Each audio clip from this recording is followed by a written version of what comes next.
that big change came in 2010 when we had the Olympics, and we ended up with a Canada line. And Richmond Council initially didn't want the Canada line. We wanted a ground level transportation system, the kind that had been here for the first 70 years. The tram system, which you can have fast LRT, modern trams. And Number 3 Road was designed like that, and Metro Vancouver spent about $100 million on setting up that ground level LRT system, and the province decided they wanted an elevated one. And that's when the real change came, because once you put that elevated structure, it was going over the top of all these low stores. And Number 3 Road was designed to be a low-rise community, not a high-rise community. So that stage, then Richmond said, well, we've got to build housing up above the line so you're not looking into the middle of the Canada line, and everything's downtown started to go up.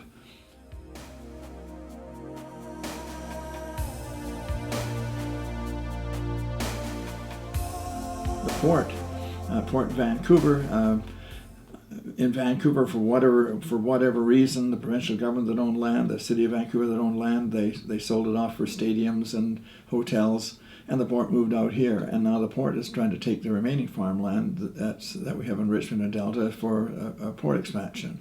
They've bought 218 acres in Richmond already, and they have publicly stated they want 2,700 acres total in Richmond and Delta to convert from farm to industry. The huge houses, which we never expected, has already had a tremendous effect. Yeah. A lot of the houses most of the houses that are being knocked down are perfectly good houses. And what the problem is there, again, it goes back to zoning bylaws that were very trusting 20 or 30 years ago. You were allowed to build a 2.5-story house, and you were allowed to fill a good portion of the property, but nobody did. Everybody wanted a nice front yard, they wanted a backyard garden. And what's happened is that new people are coming from a city that never had a garden. They've never had gardens. They've lived in towers. They lived in blacktop. Don't even know what green space is probably.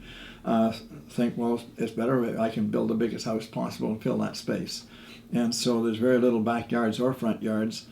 And the older house that's on it is obviously too small, and it gets bulldozed. The sad part is we did bring in the agricultural land reserve back in 1973, and it worked up until now. And the sad part is everything seems to be falling apart. We've got both in our residential areas and the agricultural areas, we've got people buying properties and building huge houses, breaking our bylaws by converting them to hotels. We're trying to plug that gap. We made some errors in our zoning in the agricultural area. When farmers said they needed an extra house for a hired hand, we looked at it and said, okay, that's fine. We'll change the zoning bylaw so you can have an extra house for your full-time hired hand.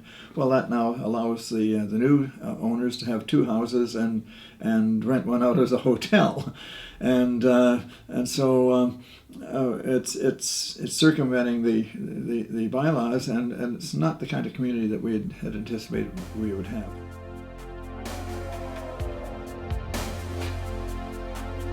If you take